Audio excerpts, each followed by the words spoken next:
It's nice that I can see this without putting my reading glasses on. Mr. R., members of the Hall of Fame, ladies and gentlemen, I'm indeed honored and humbled to have been selected to the Catholic High Hall of Fame. I'm going to tell a brief story this evening. It's a story about what I value most about my experiences at Catholic High. It's a story about touching a person's life. I had many teachers and coaches who touched my life in ways that have influenced me to this day. Father Batson, Father Guthrie, Father Bevington, Father Morris, Coach Keller, Coach Wright, to name just a few. But the one that touched my life the most was Father James Murray, or Jimmy, as I was much later to find out. That is what his sisters Mary Ann and Sarah called him. I had Father Murray for junior and senior English. I remember him holding up a book on the first day of class, my junior year. It was the complete works of Shakespeare. He said, if you know Shakespeare, you know life. I spent 2 years learning about grammar, literature, and life in his classes. One day near the end of my senior year, Father Murray pulled me aside and put his hand on my shoulder. He looked into my eyes and with a deep, sonorous voice said, Mr. Bone, you're blessed with many gifts, but you have only one life to use them. Godspeed. Little did I know that almost 50 years later, I would become Father Murray's caregiver. The last 3.5 years of his life. And I would have the opportunity to touch his life. I visited with him every other day for those 3.5 years, helping him with his physical needs, listening to his much-loved opera with him, not at that time my favorite genre of music, reading Shakespeare, and talking about sports and life. I was incredibly humbled, and he was lovingly thankful. Father Murray died in June of last year. He was 93 years old, but he lives within me still. In the audience this evening is one of Father Murray's sisters, Mary Ann Wilson.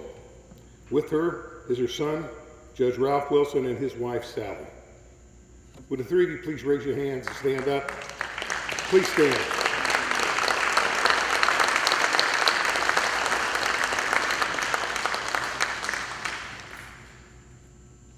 Mary Ann was at Catholic High's Hall of Fame induction ceremony 3 years ago when her brother, Father Murray, better known as Jimmy, to her anyway, was inducted. She may not know it, but she's part of this story, as is her sister Sarah. She is a genuine and lovely Southern lady who also happens to be the first woman graduate from Vanderbilt University.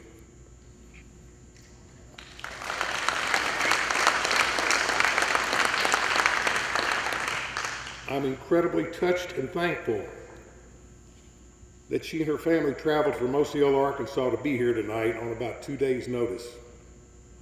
Thank you very much. I journal on a regular, irregular basis, but the irregularity is consistent.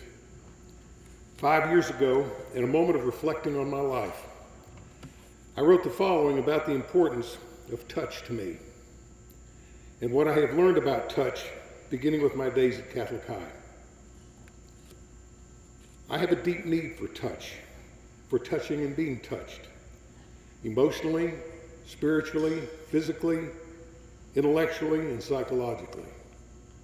It includes the comfort that touch conveys, the openness that touch invites, the trust that touch engenders, the intimacy that touch desires, the safety that touch offers, the freedom that touch allows, the anger that touch dissipates, the pain that touch lessens, the fear that touch eliminates, the connection that touch elicits, and the love that touch communicates. Keats said, touch has a memory. I believe that. Another wise person said, if I am not touching a life, I am not touching life. Catholic High touched my life. Thank you and Godspeed.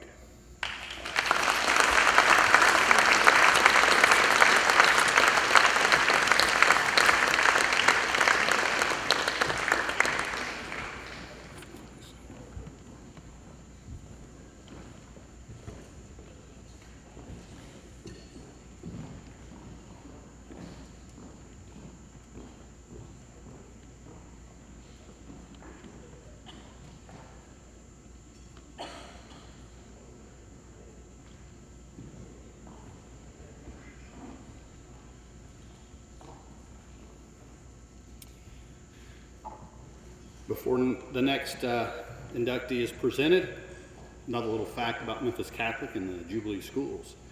We go to school 200 days. We go year round. So our students get a lot more time in class, a lot more work for our teachers and our administrators, but it's something that we want to do to help the kids. And it kind of goes along with what you said about education and the kids being wonderful. So we have them here for 200 days as opposed to the 180, 185 that other schools have their students. And that's with all the Jubilee schools, not only Memphis Catholic. Our next inductee, Steve Leach, Catholic High for Boys, class of 1968. Steve is a graduate of this class, and he was an exemplary student and an awesome four-sport letterman throughout his prep career. He was named to the All-Memphis team all 4 years in all sports. All-State in football his junior and senior years, All-South and All-American his senior year, and All-State in basketball his junior year.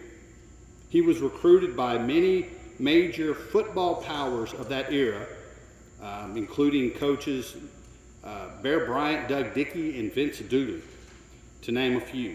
His father and Bill Murphy were teammates in college, and Steve became a recruit for Memphis State. He played football for all 4 years and was on the 1971 team that won the Pasadena Bowl. Upon graduation, he joined the Memphis Police Department and served for 11 years with distinction and honor. During that time, Steve continued his education and earned his CPA. He was hired by corporate Holiday Inn and relocated to the DC area. Steve went on to becoming the CEO and then the COO of William F. Barr. In 2008, upon his retirement from the corporate world, Steve accepted a position with the Shelby County Sheriff's Office, serving as the CAO. He has assisted many youth organizations and Kids First as a school resource officer. Then as a mentor and volunteer, he's the father of 2 boys and a girl and a daughter, and a grandfather to 3. His wife, Karen, is very supportive of his career. Please join me in welcoming Steve Leach to the Hall of Fame.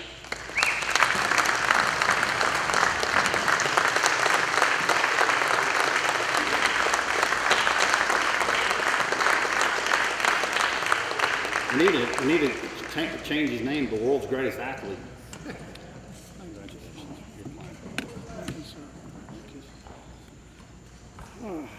What a night. It's been a long time since I've been back here. This used to be called Mangum's Torture Chamber. Any of you guys who knew Freddie Mangum, if any of you guys knew Freddie Mangum, man, he was one hell of a basketball coach. Tell you a little secret how we beat Melrose when they had Finch and Robinson. They came to visit this gym. We practiced for a month in this gym with that heater. It used to be a huge heater up there. And he left that thing running to 95 to 80, 100 degrees. And we practiced and practiced and practiced. Had no idea why he was doing that. But when the great Melrose team came in here, it was 95 degrees. We'll say that, we did win. So there's ways to do that. What I wanted to share with everybody here is Memphis Catholic. I'm proud to see it when I drive by McLean Boulevard. Every time I drive by, I look over here and I see it. It's beautiful. I want to thank my parents who are not here any longer, but I am so happy that they raised and I was born Catholic. I will tell you that. It was probably one of the best blessings I could have had, and didn't know it, of course, at the time. But I will tell you that being in the Catholic system, I was a St. Paul out in Whitehaven. That's where I went. And almost everybody at Catholic came from some of the grade schools in the parochial school system. Some of them I have to just name. Some of them are not here. St. Paul, Holy Rosary, St. Michael's, St. Thomas, Little Flower, St. Louis, St. John's, St. Anne's of Memphis, and Our Lady of Sorrows. Man, what an avenue that was to attract accountable Catholics who understood what it meant to have compassion and love and accountability. It was one of the greatest atmospheres you could have ever walked into. And how blessed were we to be part of that. We did have a rival, and I loved Posey. Way to go, man. To hell with Christian Brothers, you know what I mean? The Purple Gold, the Purple Wave, as they were called. That was our number one rival back then. Back then, it was great at Catholic High. I said it was the years of 66, 67, and 68. We were always in 1 through 5 in the state. We were always up there with Christian Brothers every step of the way. We went 10-0 in 1966, and Dick Oriens was my captain, and I was a sophomore. And man, did he take me under the wing and help me through that process. We ended up, for those 3 years, we went 30 wins. We only had 2 losses and 1 tie. And one of those ties, which none of them are here tonight, I don't guess, was Father Bertrand. Y'all beat us in 67. What a game that was. What I also wanted to share with you is the atmosphere we had here. We were already segregated, guys, at Catholic High. I had the best tailback ever in the world named Kevin Mallow. I love him today. He's up in Ohio, and I keep up with him every day of my life. We had many athletes here at Memphis. Some of them I like to mention. It just brings back memories if you don't know. We had Dick Oriens, which I told you. What a linebacker that was right there. Raymond DeAngelis, tailback. Went to LSU later. What an athlete that was. Kevin Mallow, I mentioned him. Best running back I'd ever had. Larry Giannini, oh my gosh. He looked like he was 50 years old. But man, could he stick you. You know, Larry Giannini. Dennis Hall, I mentioned him. Greatest pitcher you could ever imagine. Larry Ohanic, Bill Lufkin, Quentin Peters, Bill Odom, sheriff. Bill was my left tackle. Many times he got kicked, if you know what I mean, as a quarterback, you know, where you miss a block. I don't kick him today, but you got Mike Accardi, Richard Casey, Mike Fody, Mike Prate, Mike Hall, Jim McCullough, and Albert Andre.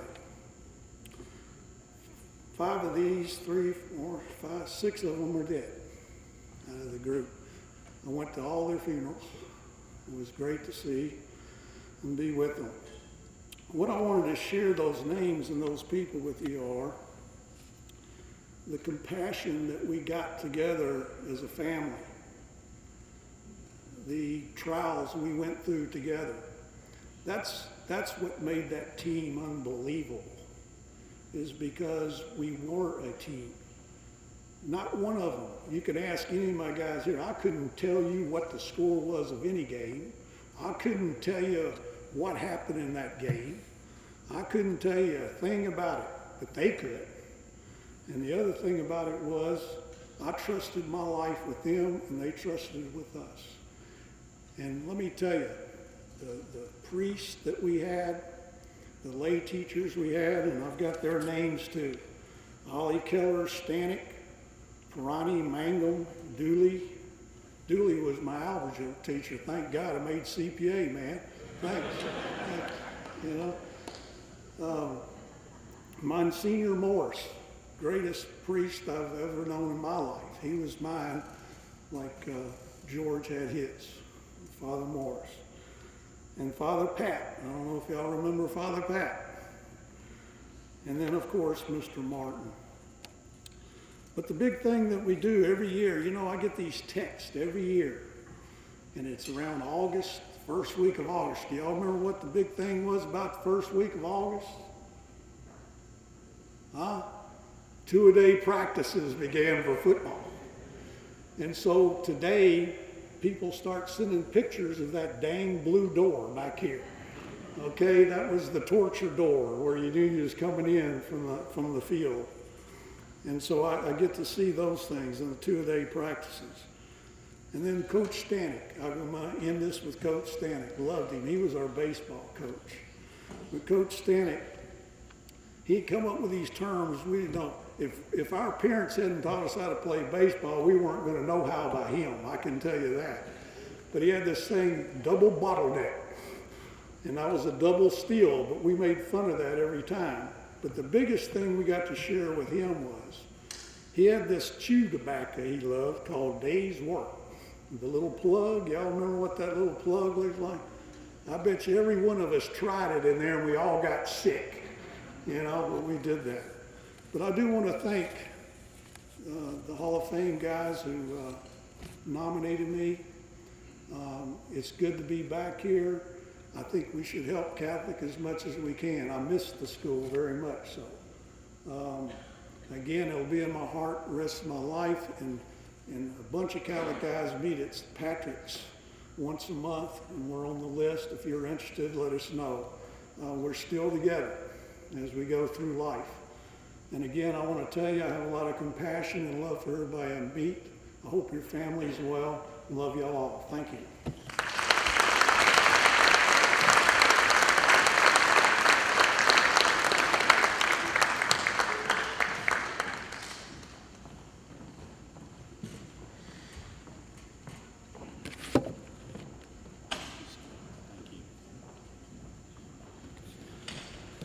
Next little tidbit about Memphis Catholic is the fact that we do surveys on the parents and we ask questions like, why do you send your children to Memphis Catholic? Number one reason, because of the Catholic identity and the spirituality of Memphis Catholic. So we remain strong in our Catholic identity and very proud of that. Our next inductee is Celesta Albinetti. She is from the Sacred Heart High School class of 66.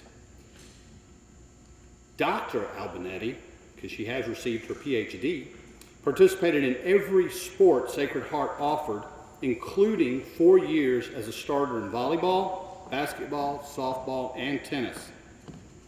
She received the Most Athletic Award and Best Sportsmanship Award her senior year and coached 7th and 8th grade volleyball, basketball, and softball all 4 years. Pretty impressive. Her professional career has been as distinguished as her athletic career. She has served as the director for the Center of Criminology and Socio-Legal Studies at the University of Iowa and was awarded Professor of the Year at Texas A&M University. In reading through her bio, I believe she received her PhD from University of Wisconsin-Madison. Not 100% sure, but that's what it appears to be. Mrs. Albinetti, or Dr. Albinetti, could not be here tonight due to scheduling conflicts. She requested another Sacred Heart alum accept the award on her behalf. Mrs. Sherry Justice, Sacred Heart class of 69, will be receiving her award. Please join me in welcoming Dr. Celesta Ann Albinetti to the Memphis Catholic Hall of Fame.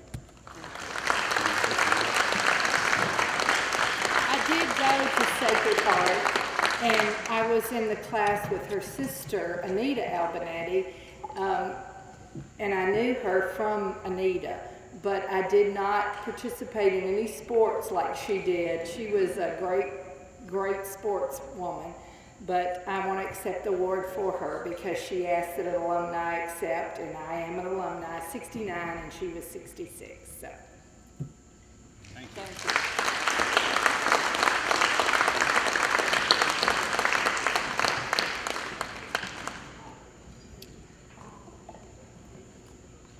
Our next inductee, I got extra notes on this one too, is Rick Masson. Rick is a graduate of Catholic High for Boys, class of 1970. Rick has served as the finance director, deputy director, and chief administrative officer for the city of Memphis. He went on to serve as the first executive director of Shelby Farms Park Conservancy and is the current executive director for Plow Foundation. Throughout his career, Masson has been dedicated to building up the city of Memphis.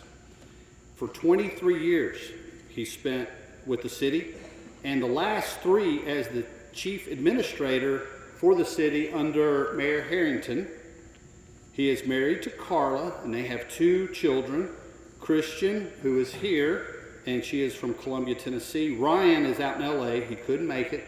And one of the things that he's proud of is the fact that he's a lifelong Memphian, and I'm proud of that too. Please join me in welcoming Mr. Rick Masson into the Memphis Catholic Hall of Fame.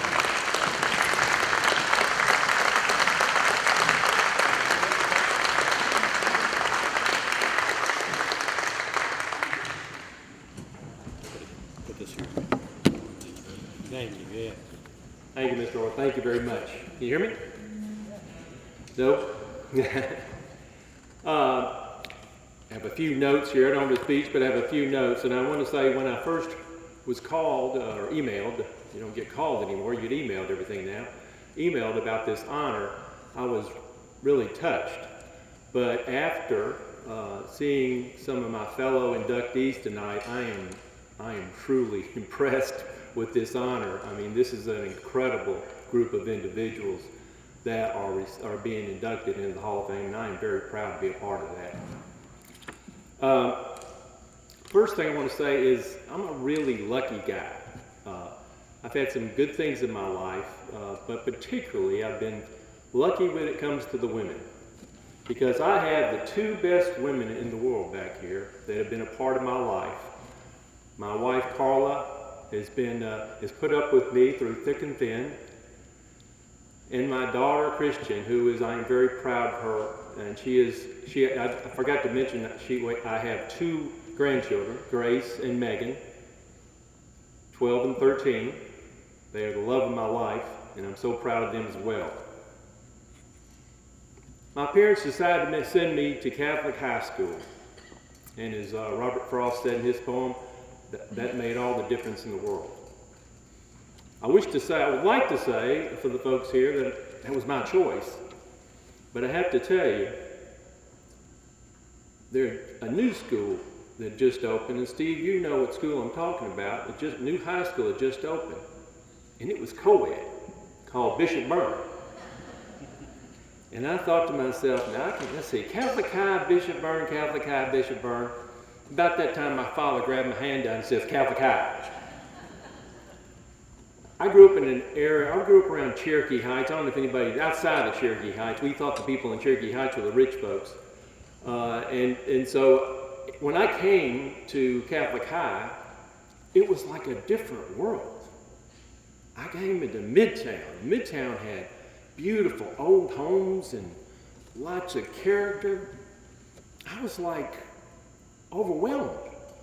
It was a different world for me. And I was so lucky to be a part of that world. But I tell you, it took me a while. It took me quite a while, really, to sort of find my way here, find my place here.